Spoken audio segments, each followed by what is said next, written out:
Located on 225 acres in Garden City, Long Island, Nassau Community College, a member of the State University of New York system, has close to 20,000 students attend the school each year. The college mascot is Leo the Lion, and these are his stories of the school's absolute best and brightest who have graduated over the past 50-plus years. So let's catch up together as the Alumni Association of Nassau Community College proudly presents Lion Tales on the voice of Nassau Community College, 90.3 WHPC.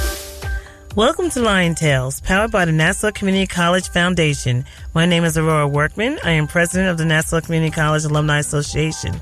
I am here with my friend and co-host, Dr. Lynnda Nadien, a proud graduate of NCC, and together we'll share stories that will inspire, uplift, and often amuse you.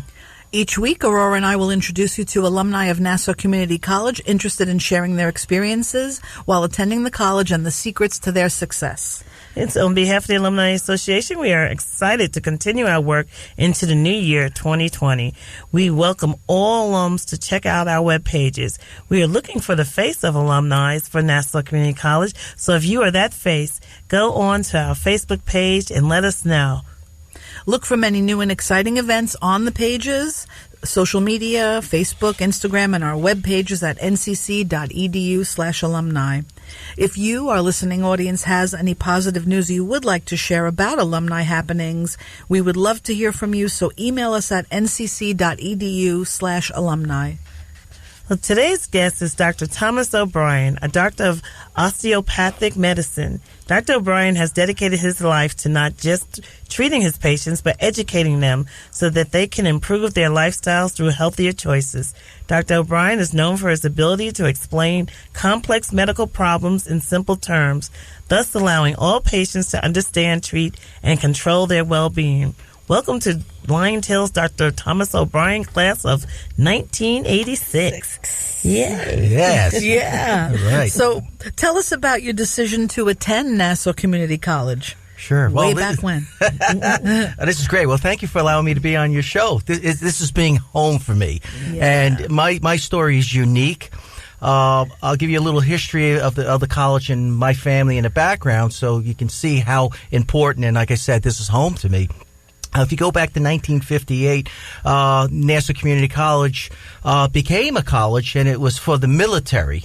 And so there was a general who was the president, and he needed a secretary, and that secretary happened to be my grandmother. And then she became the treasurer of the school, and in 1959, the school was open to civilians, and that's how we have the community college as we know now. Those offices were located in Mineola, and then eventually it transferred over here to Mitchell Field. In 1959, the school transferred and opened access for the community, Nassau County, residents of Nassau County. And in about 1963-64, that's when my father started to teach here, and he became a teacher in the biology department. Mm-hmm. So he got his start, and eventually became dean of the biology department, and eventually became the assistant president of the university in the early 80s. My mom taught here. My grandfather also taught here as well.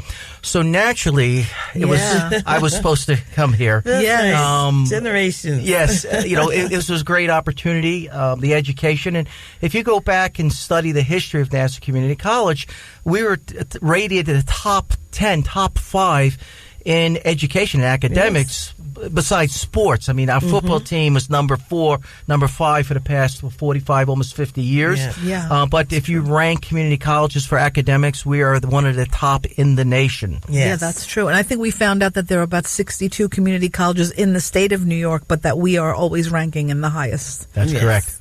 That's really incredible. So thinking back, what were some of the favorite courses that you had at the beginning? Oh, boy. You remember your first, coming onto this campus in 1984-ish? 83. 83. Yep, 83. Wow. That's when I got my start here. Because I was a science major, so I knew my parents were very disciplined, so I knew exactly from a very young age what I wanted to be. Mm-hmm. I was an athlete growing up, so I was like that. I always say the bonehead jock walking around high school. And then, but I knew that I wasn't going to be a pro because I'm short. I'm only 5'5". It's just not going to happen. And so science came very easy to me. It was natural. I didn't really have to study hard. I mean, I studied, but I didn't have to, and I was able to do very well in classes. So I said I naturally gravitated to science, and that's why I went into the science discipline. So taking a lot of science classes here. So I had I eventually graduated in '86 with an AS in biology. So my favorite classes, I can't really say a specific class. I really enjoyed my science classes. We were very unique at Nassau that a lot of the professors I had here, they also taught at New York Chiropractic College. So they were preparing us to become professionals. Originally, I was pre-chiropractic because NASA has one of the top pre-chiropractic programs in the 80s. I don't know how the program is now or even if it exists because the college was moved upstate. But a lot of the teachers, they taught at four-year colleges. So we were getting top-notch professors and top-notch education.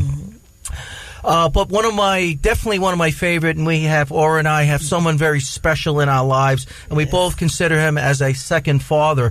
And that was Professor Ken Jenkins. And he was a father to me because he's known me since I was about 3 years old when he came onto the campus.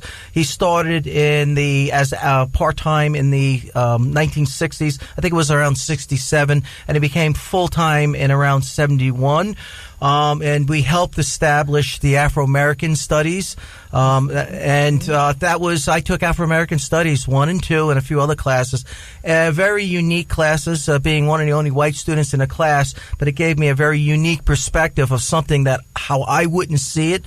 I grew up in Freeport, which is a mixed community, so my eyes are different than other communities. So I saw a mixture and a blend and had wonderful experiences seeing how other backgrounds, religions and nationalities and just cultural differences and how we can blend and have community.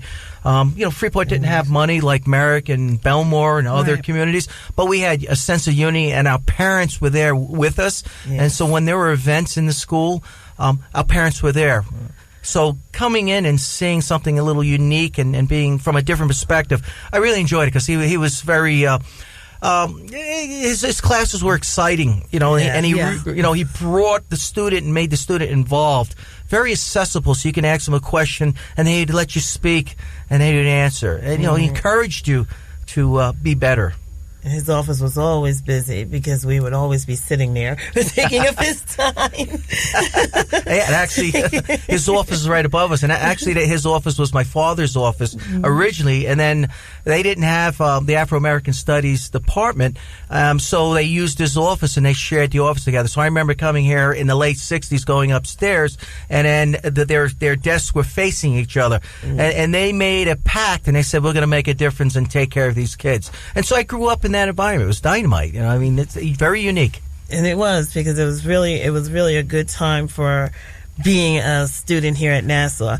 You're listening to Lion Tales on the voice of Nassau Community College, 90.3 WHPC.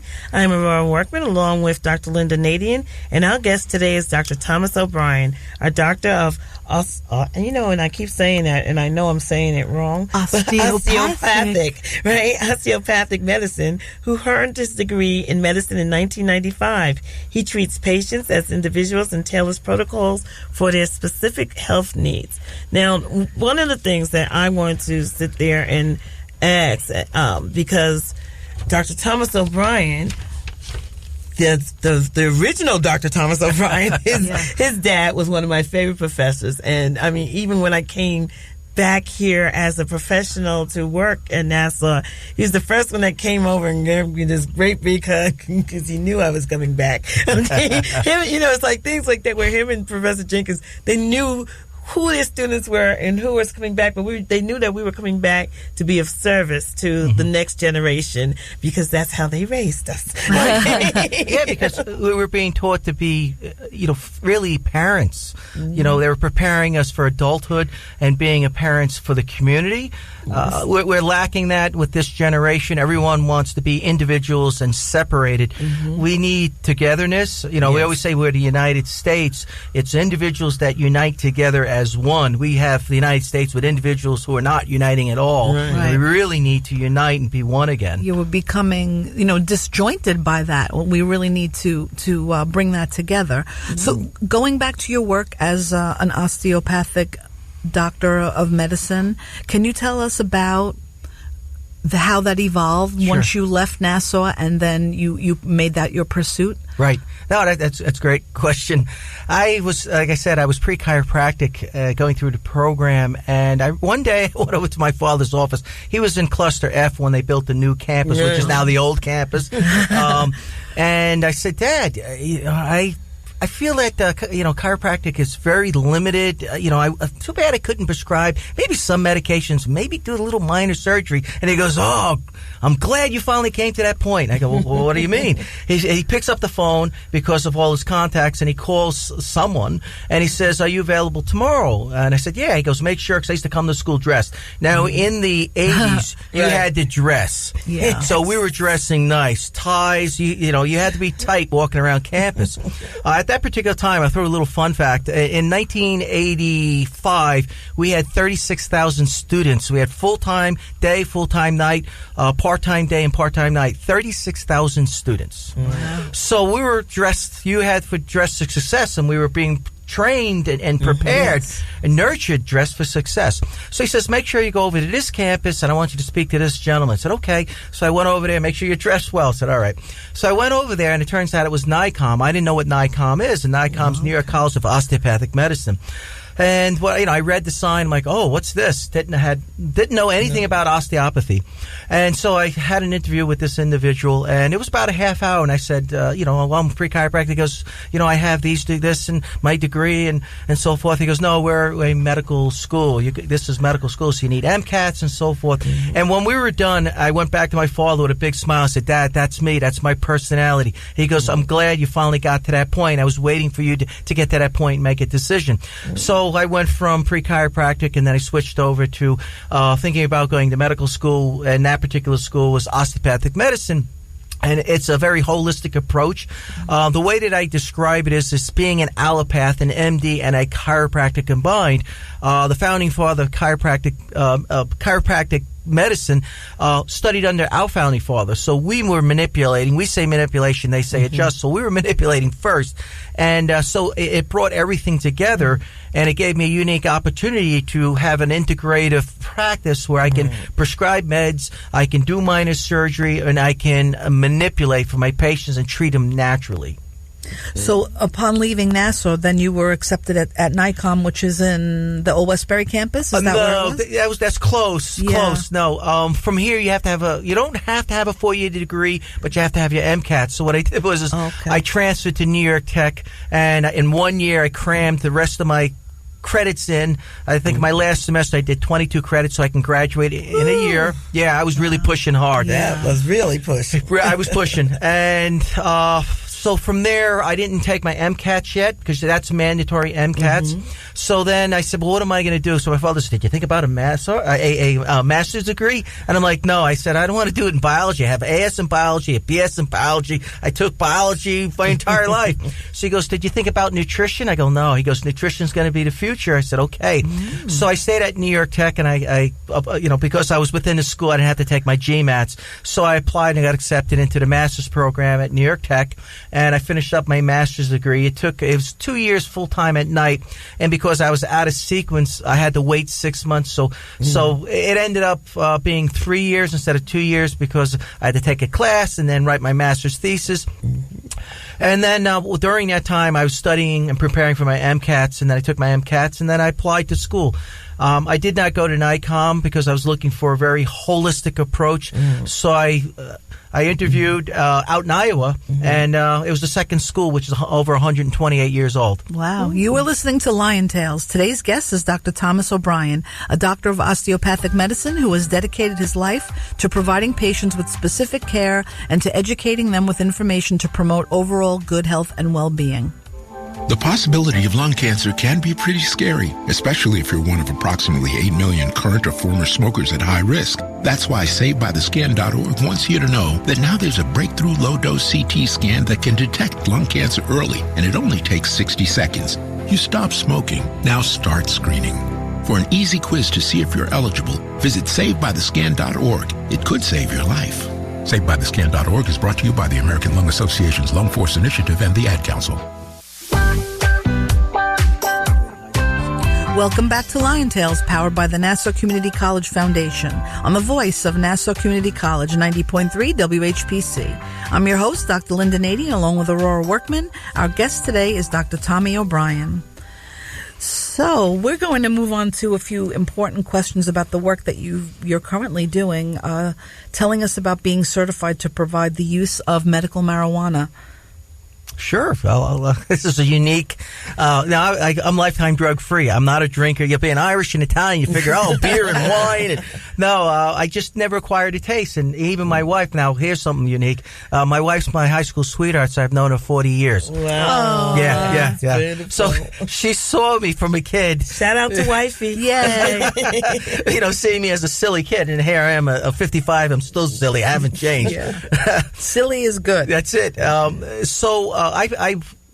I moved to Iowa for medical school, and the thought process, the mindset in New York is to specialize. So going out in Iowa, specialize. And then my mentors, my professors, they were practicing for 30 years while I was in medical school. And that was back in 1990 when I started. So they were in medical school when penicillin was just discovered, and penicillin's only 10 years older than me. That's 1954. People think it was around forever. Right, exactly. Yeah. So with that mindset, they're like, Tommy, you can really make a difference in family medicine. Think about it. The full scope of practice. So I came back to New York and I did my residency in family medicine in the Bronx. So I practiced in the South Bronx 16 years. So I practiced family medicine about 21 years. But after 20 years of doing the same thing, hypertension, diabetes, that challenge, because I'm very goal-oriented and I love challenges, I wasn't being challenged anymore. And then a colleague of mine says, listen, Tommy, this something new is about to happen in New York. I go, well, what's going on? He goes, New York State's going to pass the Compassionate Care Act, and it's medical marijuana, and it is natural. It aligns with the way you practice, because I use nutrition. I try to treat my patients as natural as possible. So I started to read up being, drug-free. I said, marijuana, I don't know. And then when I started reading and the research, I said, you know what? This aligns with, on how I practice. A natural approach. I can make a difference again. I kind of like recharge my batteries, and I said, you know what? I want to get involved. So then I got certified. I was one of the first in the state of New York. I'm not saying I was the first, but I was one of the first. But I am the first in New York City to open up a practice full-time prescribing medical marijuana. And I prefer to say medical cannabis because the connotation. I want this to be positive, a positive experience. This is, I always reference, and even in my book, but we're not Spicoli at Fast Times Revision High. Right. I'm here to make you comfortable and functional, not to have you walk around high and stoned. Right. Your eyes aren't going to be red. You're not going to be slurred. You're not going to be smelling of it. My goal is to make you comfortable and functional so you can have quality of life again. I have patients that have, various conditions, because there are certain conditions, qualifying conditions you must meet.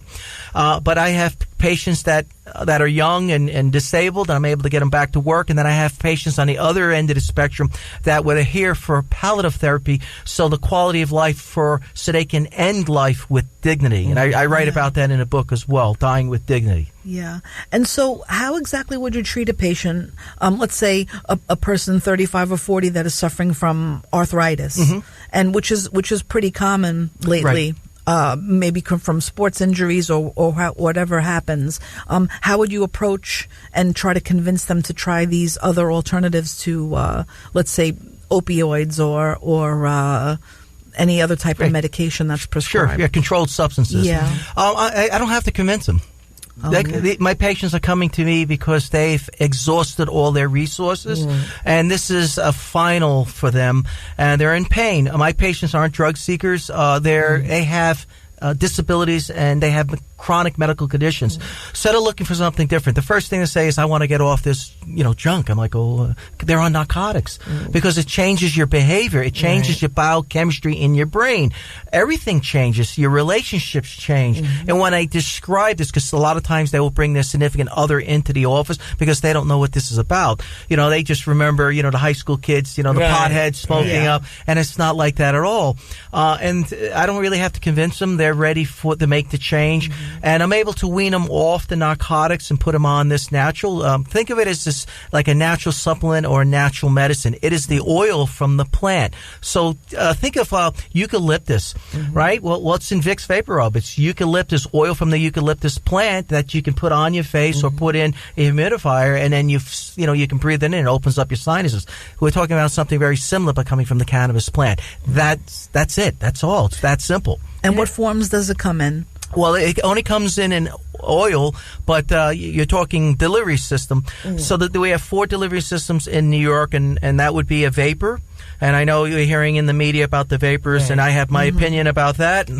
I think there's a little politics behind that. Who's trying to control the market. It also comes sublingual drops. It's the same exact oil, but you just drop, under your tongue, or you can use a capsule or a pill. I know we have crushed flour, so basically you scoop it and you can put it into like tea. And the last would be a topical lotion, and that was just approved last year, and it went to market. So patients who suffer from the joint arthritis pain, they can literally apply the topical cream right to it, and it soothes them, and they don't have the pain. It really decreases the pain. Yeah, and there's a brand Hempvana that's I've seen that on the internet that people are using. It's like a joint cream. There are a lot of creams. Right. What you're describing is a CBD. Yes, CBD oil. Yes, CBD oil, CBD cannabidiol. That is legal to buy that over the counter. It has only residual. In order to be sold over the counter, it has to have less than 0.3% THC. THC is the controlled drug, the component or the molecule within the cannabis plant itself. So CBD, you do not get high from CBD. The receptors are not found in the brain, so you can sell it over the counter. I have an opinion about that because we need a governing body, and we have no governing body overseeing the sale of CBD, so it's like the Wild West. Yeah, because you see it everywhere. Exactly. We'll get back to that. You are listening to Lion Tales on the voice of Nassau Community College, 90.3 WHPC. My name is Aurora Workman, along with Dr. Lynnda Nadien, and our guest today is Dr. Tommy O'Brien, a medical doctor and public servant, servicing communities across the state of New York, establishing his own nonprofit organization called HELP, Health Educational Learning Program. He even has his own show, Ask Dr. Tommy. So, as we were just talking about the different oils, and it's become really prevalent on our Facebook pages and the news, and so even where I've asked my doctor to explore alternatives, because there's so many I see so many dialysis places popping up, and I have I think I have more prescriptions than my grandmother ever had. I sit there and I look at that and say, she's never had I got like a box of prescriptions. And so one of the things that, I've explored with my doctor, I said, well, what is this medical marijuana about? What is this some of us say, well, they don't know enough about it. I have endocrinologists, I have the arthritis, whatever. They don't know enough about it. And so, but I said, but you know enough to keep me on gabapentins and all these things that's really kind of hurting my stomach after a while. So what do you say? Because there is a generation of us who did not want, that stigma of, oh, we're going to have marijuana, or we're having, medical cannabis or whatever. So we're listening to our doctors who aren't really being as innovative and looking to, new ideas. What would you tell us, how? Right. It's this is a difficult place to be because you have the new generation and the old generation. Mm-hmm. The way I explain is medicine in America is conservative. We do not hurt our own. Mm-hmm. So what we do is we watch other countries experiment on their civilians, and if we see something positive, then we'll take note and then start to do studies. Mm-hmm. In New York, especially New York, medicine is even ultra conservative, even more conservative than the rest of the country, and because of lawsuits. So we're really going to watch this. So you have the old timers. One, it could be their personal experience. They don't believe in because they don't understand what medical cannabis is, and two, they're anti-marijuana, anti-drug, street drug, and then they just don't know enough about how medical cannabis works. And then you have the new generation who are really push the activists to get this. A lot of them use recreational, so they're going to push this to expose this so everyone can use this, and they want it so they can be able to use it recreational without getting arrested. Which that's a totally different topic. Yeah. But so you have that uniqueness where the government is on the fence and trying to appease both parties, the old timers, and they're not really marketing it and getting it out there, kind of like keeping it under the radar. And then you have the new generation with the activists to say, okay, we're going to pass it. We passed it, and then they step back. So it falls into my lap and others who got certified, which I can teach you about. And so your listeners can understand what we had to go through, which is not really much. So we have to market this and get the word out there, and that's why I wrote the book, to educate the community. But to get certified, you have to take a 4.5-hour class, and that just scratches the surface. You really don't know enough. And you take a test. When I did that, I did not feel comfortable to prescribe yet. So I did an additional 12 hours of reading, because every time I read a journal, some articles, you're going to see a lot of information out of Tel Aviv. They are the leaders. The grandfather is from Israel that studied this and helped develop this. Toronto and Spain and a few other areas of the world where they are the leaders. They're much further ahead of us. You're talking Israel's 50 years ahead of us, and that's how long they've been using this. So every time I read an article, there would be a new word, and I had to, what does that mean? So I had to read more. And after 12 hours, in addition to the 4.5, that's when I said, I got it. I'm comfortable. I'm ready to prescribe this, because you had to learn a lot and have to understand how things interact. It's not that hard, but you have to, believe in it. It does work. When I first opened up my office and started taking patients, I was nervous. Being a family practitioners are conservative. Okay? We start low, go slow. That's what you say in medicine. I tell my patients, start low, go slow. If you need the maximum to get the maximum, something's wrong. You want the minimum to get the maximum benefits. So I was worried, because I don't want to come across as like a used car salesman or a snake oil salesman, because that's not who I am. And I think a lot of times the media is portraying it in that way, so it has an adverse effect for the medical doctors. Well, we're so happy to have had Dr. Tommy O'Brien here with us. He is the author of Medical Marijuana: Real Life Success Stories. How can they contact you? Sure. You can contact me through my website, and that's doctommy.com. I also have another website where I'm doing my primary care, and that's Dr. Tommy O. That's DrTommyo.com. We want to thank you for being with us. My name is Dr. Lynnda Nadien, along with my fabulous friend Aurora Workman, president of the Nassau Community College Alumni Association. This show is a production of the Nassau Community College Alumni Association. Visit ncc.edu/WHPC for more information. Available as a podcast on iTunes, Android Podcasts, and Spreaker. Lion Tales is powered by the Nassau Community College Foundation on the voice of Nassau Community College, 90.3 WHPC. We'll talk to you next week.